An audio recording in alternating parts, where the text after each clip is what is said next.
It'll be a certain starter somewhere. For us, Port Magpies, I'm not sure. Hasn't done anything since the Freo game. Went for a run yesterday, so we get Bernie Vince back as well this week from suspension, so it'll be tough day at match committee. Is he sort of player that you want to make sure he's completely ready? Yeah, that's right. Yeah, we'll weigh it up tomorrow. We'll see how he gets through the session tomorrow. He's just got a bit of a back complaint, I guess. He just twisted his back in a tackling drill in the warm-up, so as I said, hasn't done much since the Fremantle game, which was 2 weeks ago. So we'll weigh it up tomorrow. Brenton, is Scott Thompson, was he out there? No, he's sick. He had a virus. Dangerfield was sick earlier over the weekend after the game, and then obviously caught it off Tomo. Tomo caught it off Danger. So only reason he wasn't there today was illness. So that's not a chance of getting him out. No, he's fine. He'll be fine. Brendan, can I just take you away from football for a moment? Have you heard the latest about Luke Thompson's father at the moment? As far as I know, everything's fine. Yep. Have you spoken to Luke about it, and do you know how he's feeling at the moment? No, I haven't spoken to Luke about it. Sebo, just back on John Cock, you rushed Vince back straight in after he was injured. Is, maybe tentative about John Cock for form or for his actual injury? No, more so for injury, yeah.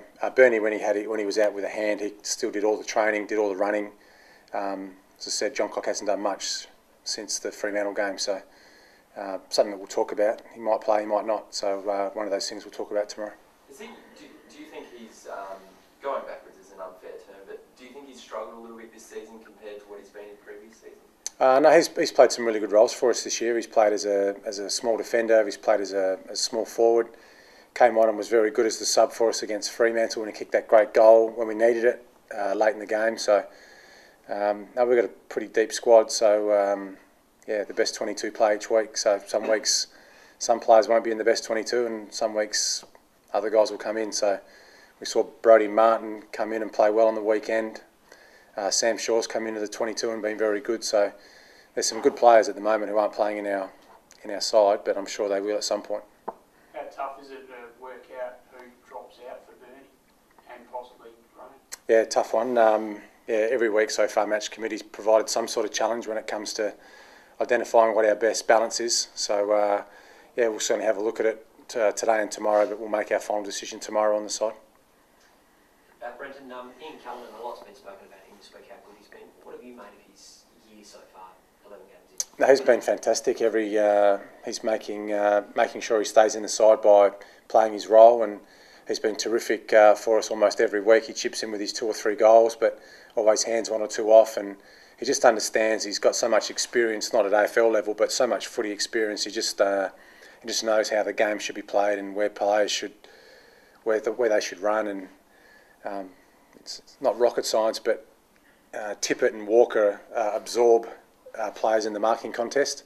Quite often it's Callanan's man that jumps up to go third man up, provide a spoil, and Callanan's just there sitting front and square. So he understands his role really well, and he's certainly getting the rewards for it. Do you marvel though, like a couple of the goals he kicked on the weekend was special? Yeah, he's one of those guys. He does practice them too. It's not one of those things where he's just having fun with his training and kicking goals on his left from the boundary. He actually practices it. So he's a bit like Stevie Johnson at Geelong, where they don't just stand there and kick set shots all day at training. They actually practice the left foot, right foot, kicking him over your shoulder. So it's important, I think, that you understand that he does practice that and they're not flukes, and something that he does work really hard at. Brendan, you guys have been up for so long, since the pre-season included, and I think the perception from a lot of people outside is that you have to taper off at some point. How do you guard against that, or do you expect that to come? Or? Geelong have been up for 5 years, so I've said to our players, don't think, as much as people want to tell us that there's going to be a fall at some point, or there's going to be dips in consistency. There might be small variances, but there's no reason we can't stay up for a long time. We've seen it with other clubs. It's just the mindset. We're managing our players throughout the week. We're ensuring that they're fit and healthy and they're prepared really well for each match on a Saturday. But at the same time, there's no reason why you need to have any dips in a season. The 9-day break, was that kind of a beautiful time for you guys, do you think? Yeah, anytime you get a 7-day break plus, you're happy to prepare that way. You can train really hard during the week. Football's getting harder and harder to sustain. To get as much training as you want to in during the week, it's harder and harder because the players take longer and longer to recover. And we have some players. We played on Friday night, and you could see still some of our players didn't train today. So that's what's today, Wednesday. There's still some players that physically can't get themselves up for a training session, 5 days after a game. So we're doing our very best to manage players individually with a program that ensures that they wake up on Saturday ready to play, or wake up on match day ready to play. So yeah, 7, 8, 9 days is great. The 6-day breaks are a challenge, but we feel that we've been pretty good too in those as well. Obviously, sledging has been a hot topic this week, Brenton. What's your message to the playing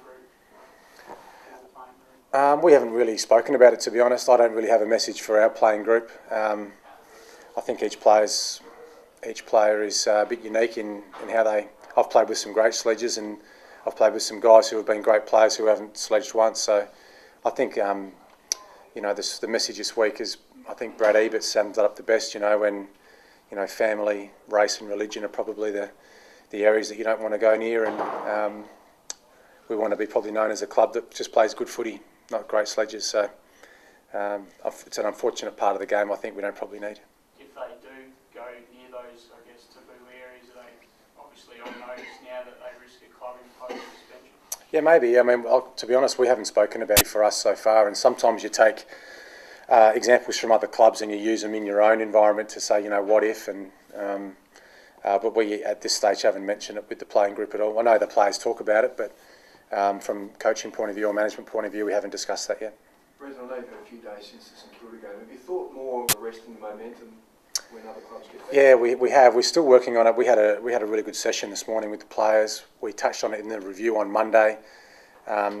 It's a bigger picture stuff for us. We're not the only side that has moments in games when we lose momentum. I've mentioned the last few weeks, the key for us is when we can't score, we don't allow the opposition to score freely. We've been through a few strategies this morning, and you probably saw us do a couple of walkthroughs just with some different scenarios, and we'll make sure we're better organised as a coaching group and as a team when it presents opportunities to control the game a little bit better. Talk a lot about calmness and poise. I think we're getting better at that, but you're right, there's still opportunities for us to get better at making sure we don't get exposed. So is that more a mental side or more sort of talking structures? Both. There's a little bit about anxiety as well, and I've used the example of myself this morning with the players where I personally didn't really handle those moments great in a game. Where you look at the scoreboard, you look at the clock, and you think time's going to run out here soon. We're either just up or just down.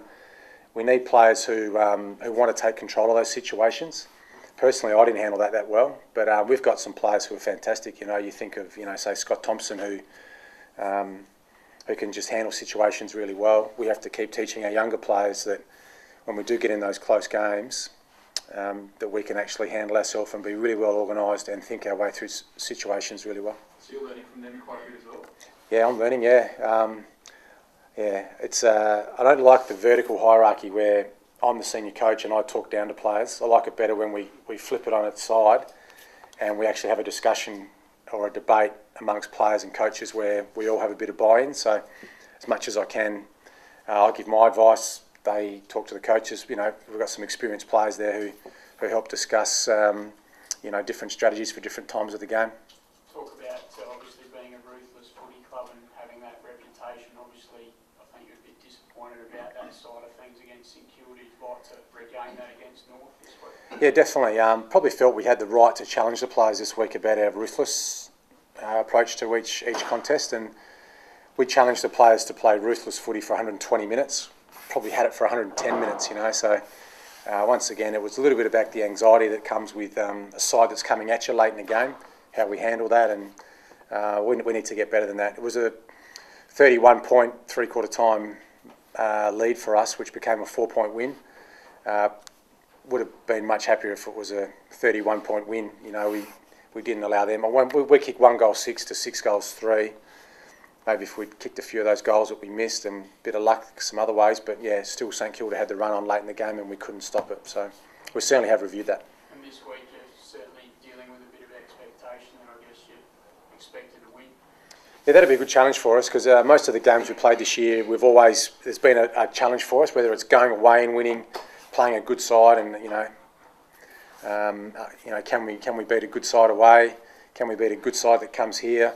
Now we've got an opportunity where we probably go over there as favourites. So we've played our best footy though when we've been the hunter, when we've gone over there looking for a scalp. So it doesn't matter who we play. If we play the Crows' way and we establish 3 or 4 key focus areas or key points that we want to get out of the game, we normally go okay. But yeah, you're right. Another opportunity this week to go over and get a win interstate. VB's 150th too.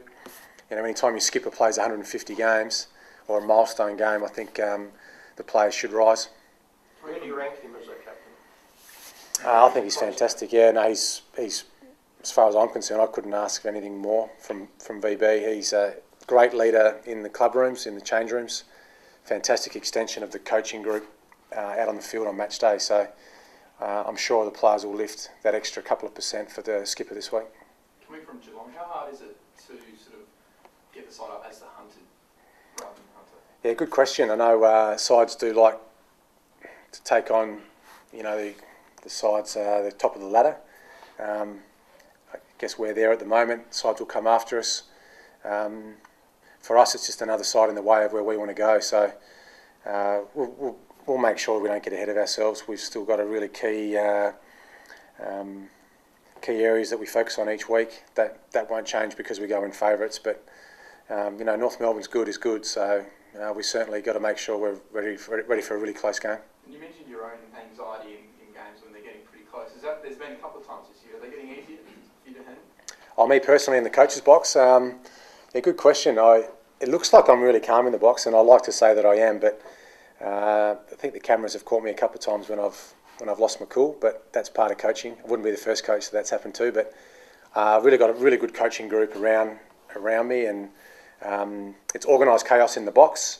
But yeah, Dean Bailey's been fantastic. I've got Darren Milburn sitting next to me, who's really calm, and obviously Camporelli and Bickley too, who provide really good debate at important times of the game. But we have to make good decisions in a short amount of time, and I think so far we're doing that. And you're second at the moment. Is that something, that position now, does that become something that you protect? No, not really. I'd be lying if I said I don't look at the ladder, but it's important that we don't get too carried away with it at this time of the year. We're only halfway through. We've got 11 games to go.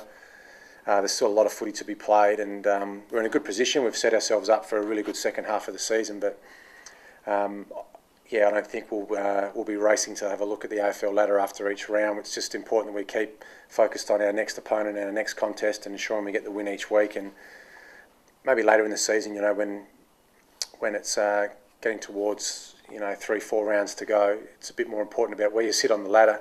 Hopefully you're inside the 8, and that's where we'll be. But we won't be looking too much at the ladder at this point of the season. Do you go for percentage at this stage, though, to try and put a bit more space between you and the other teams? No, you just try and win. Try and win each week. Try and play well each week.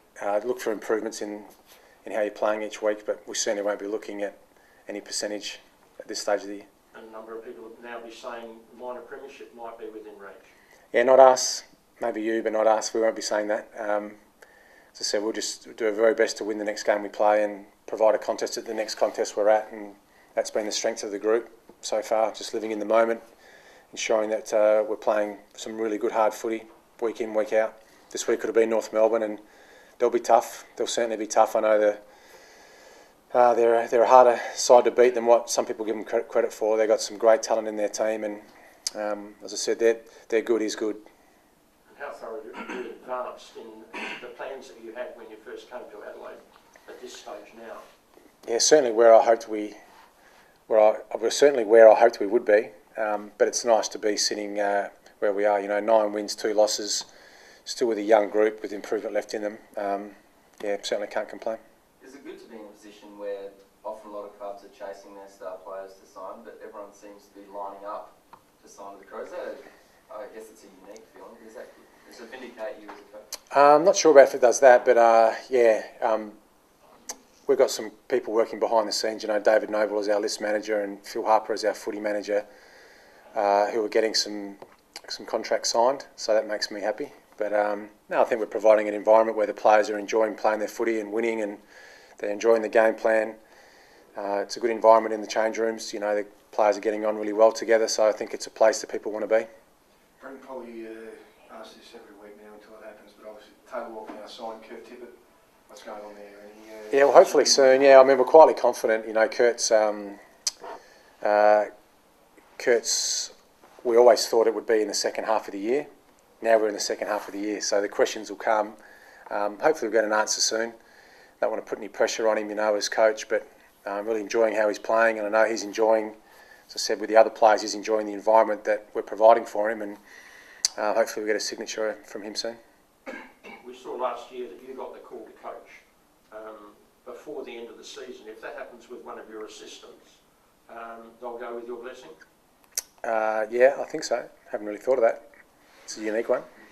No, well, success, obviously, you're going really well. Yeah, we've got some good coaches, yeah. I must admit, I'd love to hang on to all of them. If one of them got to call up for another senior coaching job. Do you know, is there another one coming up? No. There might be one just around the corner. Yeah, maybe. Maybe. But no, I think, yeah, something we'll talk about later in the year. Thanks, Brendan. Thanks, guys. Thanks, Mark. It's a unique one. No, well, success, obviously, you're going really well. Yeah, we've got some good coaches, yeah. I must admit, I'd love to hang on to all of them. If one of them got to call up for another senior coaching job. Do you know, is there another one coming up? No. There might be one just around the corner. Yeah, maybe. Maybe. But no, I think, yeah, something we'll talk about later in the year. Thanks, Brendan. Thanks, guys. Thanks, Mark.